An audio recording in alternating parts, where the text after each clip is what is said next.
entretiens des patriotes, bonjour à tous. Macron, audace, action, efficacité pour plus de régularisation, de taxes et de pauvreté. Avant de répondre à cette question et traiter de nombreux sujets d'actualité, vous connaissez la coutume sur cette chaîne, je veux débuter ce journal par remercier tous ceux qui m'ont permis justement de le faire en me finançant à l'aide des merci rémunérateurs. Et aujourd'hui sont à l'honneur des fidèles parmi les fidèles, vous finissez d'ailleurs par connaître leur nom.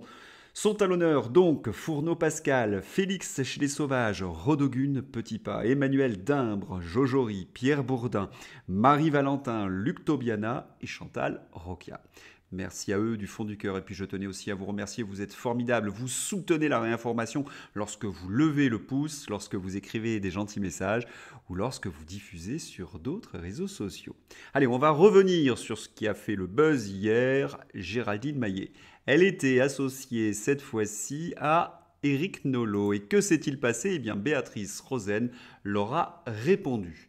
La méthode donc de Géraldine Maillet, la censure par disqualification et étiquette infamante pour empêcher tout débat et décrédibiliser la pensée dissidente par association avec la femme, car zéro argument sur le fond.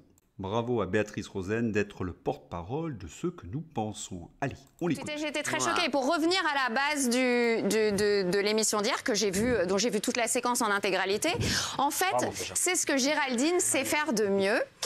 C'est-à-dire détourner... Non, mais il faut rendre à César. Voilà. Cyril parlait des gens qui se posaient des questions. On est revenu sur le concept général du fait d'avoir traité tout le monde d'anti-vax, d'avoir discriminé, d'avoir passé des mesures autoritaires et coercitives. Et qu'est-ce que tu fais ? En fait, tu arrives et tu focalises sur une ultra minorité pour dénigrer, pour mettre des étiquettes infamantes sur la totalité et par association. Je n'ai essentialisé personne. Je voudrais juste aller au bout. Laissez finir Béatrice Rosen. Par disqualification et par association diffamante.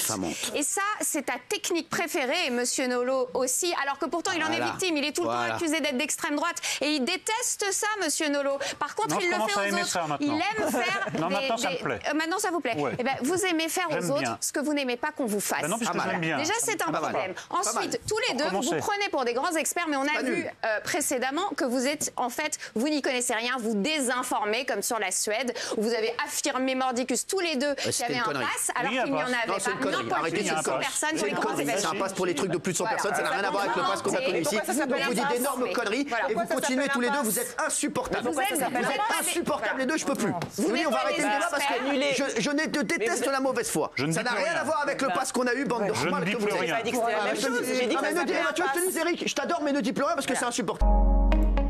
Mais il faut bien mettre en parallèle ce que peuvent dire Nolot et Maillet avec les paroles du président de la République. L'Europe du Rassemblement national, c'est pas celle qui vous permettra d'avoir le vaccin. Je me battrai jusqu'au dernier quart d'heure. Je me suis toujours battu comme ça. Voilà, vous avez bien compris qu'ils travaillent de concert avec le pouvoir. Ils ont pour objectif de détourner l'attention des Français par leurs mensonges, de disqualifier tous ceux qui vont apporter une information dissidente ou s'interroger tout simplement.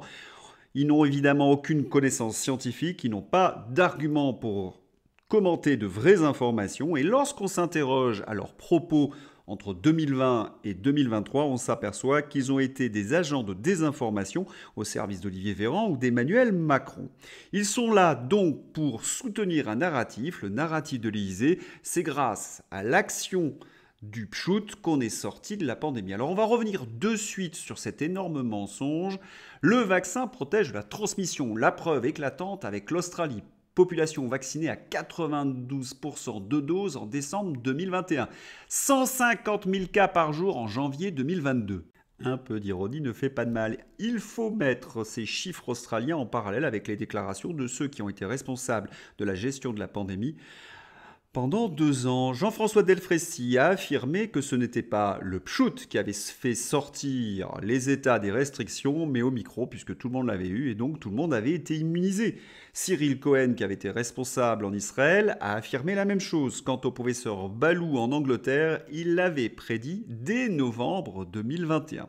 Et comment expliquer que le pchout nous a fait sortir de la pandémie alors que plus personne n'y va ? plus personne ne se fait faire pchout. Donc Géraldine Maillet pense que 95% des Français sont antisémites. Le totalitarisme, c'est de vouloir imposer son idéologie. La tolérance, c'est d'accepter la différence et les opinions différentes. Mais comment expliquer un tel désamour des Français en 2023-2024 pour le pchout, alors que la majorité d'entre eux ne juraient que par cela? Ah, peut-être qu'au bout de la 3e dose, certains se sont lassés et puis ils ont pu constater dans leur entourage qu'il y avait des phénomènes étranges après la 3e dose. En France, le débat est quasi interdit, alors qu'à l'étranger, de nombreux parlementaires posent des questions à leur gouvernement. Le vaccin pchout ARN est en tête de liste dans la hiérarchie des causes de décès cardiovasculaires excessives jusqu'à preuve du contraire. Ceux qui ignorent ces dures réalités, ignorent les preuves, sont volontairement aveugles ou manquent de conscience. Manque de conscience, je pense que là, on revient sur Emmanuel Macron. Et qu'est-ce qu'il nous vante, Emmanuel Macron? L'Europe du vaccin. Oui, c'est grâce à l'Europe que les Français ont été vaccinés. Enfin, je devrais dire à cause d'eux. Emmanuel Macron se vante donc que sous sa présidence, la France n'a pas été capable de produire un vaccin, un traitement ou Dieu sait quoi. Il nous a fait perdre la souveraineté en matière médicale et il vient parader devant les gouvernements. Et lorsqu'il nous dit grâce à l'Europe, mais il veut faire référence aux contrats qui ont été signés par Ursula von der Leyen, qui est certainement le plus gros scandale de l'histoire de la corruption mondiale. Von der Leyen a signé des contrats dans une opacité alors qu'elle n'en avait pas les droits, à des prix qui sont bien supérieurs au marché. Et Emmanuel Macron nous dit, grâce à l'Europe, combien cela nous coûte-t-il? Combien de millions de doses sont jetées chaque mois? Parce que justement, chiffre à l'appui, les Européens ne veulent plus aller au pchout. Les défaites d'Emmanuel Macron sous les yeux des journalistes collabos deviennent des victoires. Mais est-ce que les Français sont dupes? Surtout lorsqu'on assiste à ce genre de scène, quand Benjamin Duhamel, cousin de la ministre Amélie Oudéa-Castéra, est invité à poser une question sur le RN à Emmanuel Macron.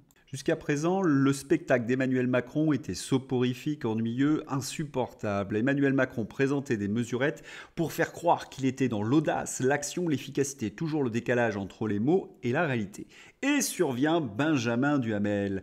Oui, le cousin de la ministre Amélie Oudéa-Castéra. Et là, évidemment, on bascule dans un autre registre, on bascule dans la farce nord-coréenne. Un journaliste proche du gouvernement vient poser une question qui va permettre au chef de l'État de taper sur le leader de l'opposition. On voit cela normalement, comme je viens de le dire, qu'en Corée du Nord. Et cela entraîne évidemment du comique involontaire. Emmanuel Macron souhaite lutter contre le déterminisme social et familial. L'avenir des enfants de la République reste encore par trop déterminé par le nom de famille, l'endroit où l'on est né, le milieu auquel on appartient. C'est la pire des injustices. Il y a plus de liens familiaux dans tes ministères que dans tous les épisodes de Star Wars réunis. Emmanuel Macron ose tout et c'est même à cela que l'on le reconnaît. C'est ce président qui a augmenté la ségrégation sociale en appauvrissant les classes moyennes et en n'enrichissant que les très très riches. Et que voit-on dans ce gouvernement?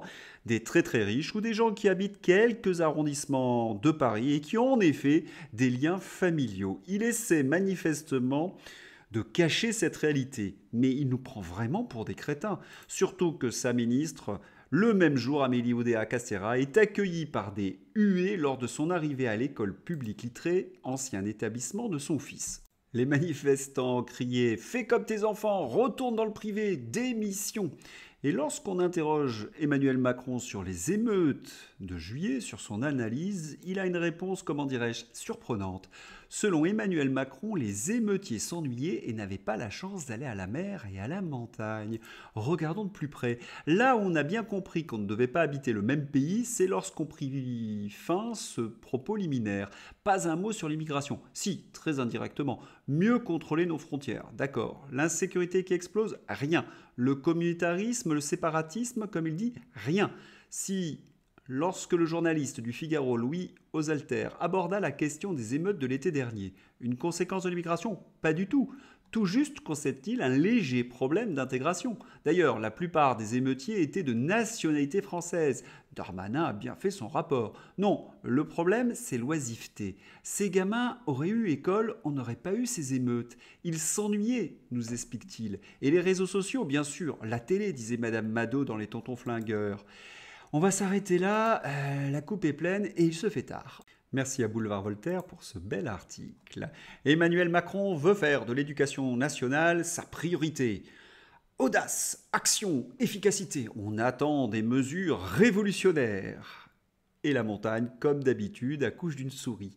Des cours de théâtre au collège et l'uniforme à l'école. Oui, des mesures qui ne sont pas à la hauteur des enjeux, vous vous en doutez. Et c'est comme cela pour tout. Pensez à ce drame national. Natalité, moins de 700 000 naissances en France en 2023. Un chiffre au plus bas depuis la Seconde Guerre mondiale, ce qui représente une diminution de 6,6% par rapport à 2022 et une baisse d'environ 20% par rapport à 2010. Et oui, la France ne renouvelle plus ses générations, et un pays qui ne renouvelle plus ses générations, c'est un pays qui meurt. Lorsqu'on interroge les jeunes couples, pourquoi font-ils moins d'enfants ? Ils ont à peu près tous la même réponse, c'est qu'ils n'ont plus confiance dans l'avenir. Et là, nous avons le bilan palpable d'Emmanuel Macron. Il a détruit tout espoir chez la jeunesse française. Alors Macron, vous le connaissez, lorsqu'il subit une défaite, il essaie de la cacher par une politique. Il décide de faire de ce problème sa priorité également. Va-t-il se lancer dans une politique nataliste et familiale ? Augmenter le quotient familial ? C'est un des moyens généralement utilisés pour relancer la natalité. Pas du tout. Il va s'attaquer à l'infertilité. Il utilise même un mot grandiloquent, le réarmement démographique. Oui, Emmanuel Macron, c'est l'art de nous prendre pour des abrutis. Macron, nous le savons, c'est la haine du couple, c'est la haine de la famille, c'est le wokisme, c'est Davos. Bon, rien de nouveau sous le soleil. Emmanuel Macron tente une opération de communication pour cacher les désastres de sa politique. Qu'est-ce que l'on doit retenir de l'intervention présidentielle ? Eh bien, des augmentations du prix de l'électricité, 39%, Emmanuel Macron en est ravi. Une augmentation des consultations médicales, toujours de l'inflation, donc mécaniquement, votre pouvoir d'achat va continuer à s'effriter.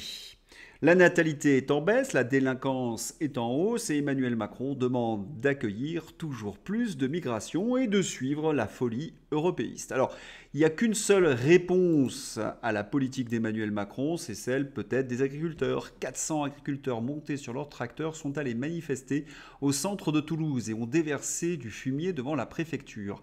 Ces fumiers ne méritent que ça. La colère monte, les agriculteurs ne se sortent plus comme les autres, routiers, restaurateurs, et j'ai presque envie de dire comme tous les Français. En un mot, Emmanuel Macron a complètement échoué, comme toutes les élites davotiennes. Il serait temps de les remplacer. Hier, je vous annonçais la tenue d'une conférence de paix au sujet de la guerre en Ukraine. La réponse de Vladimir Poutine.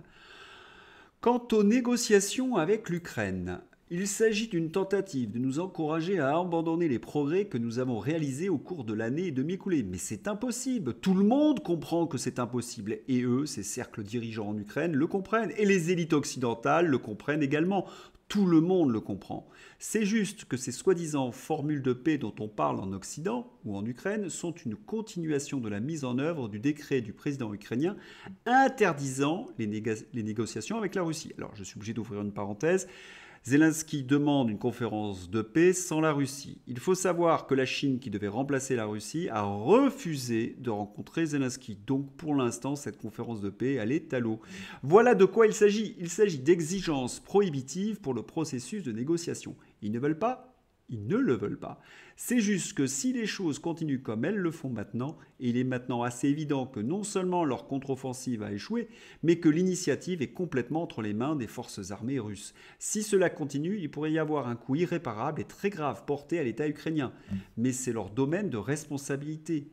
Ce sera alors le résultat de leur politique. La Suisse, par ailleurs, a pensé inviter le chef d'État russe. Donc déjà, les choses avancent un petit peu. Que dit Vladimir Poutine? Que la conférence de paix ne pourra pas avoir lieu sous les conditions de l'Ukraine, puisque la Russie a pris l'avantage sur le terrain. S'il y a une conférence de paix, c'est sous l'égide de la Russie, aux conditions de la Russie. Il va falloir que LCI, les dirigeants européens, fassent leur deuil. Allez, on va finir par une plaisanterie. Elle n'est pas de très bon goût, si je puis me permettre, mais elle m'a bien amusé. Je voterai Trump. Les démocrates m'ont laissé un goût amer dans la bouche. Monica Lewinsky. J'espère que vous avez apprécié ce journal. Je vous souhaite une excellente journée. À bientôt. Au revoir.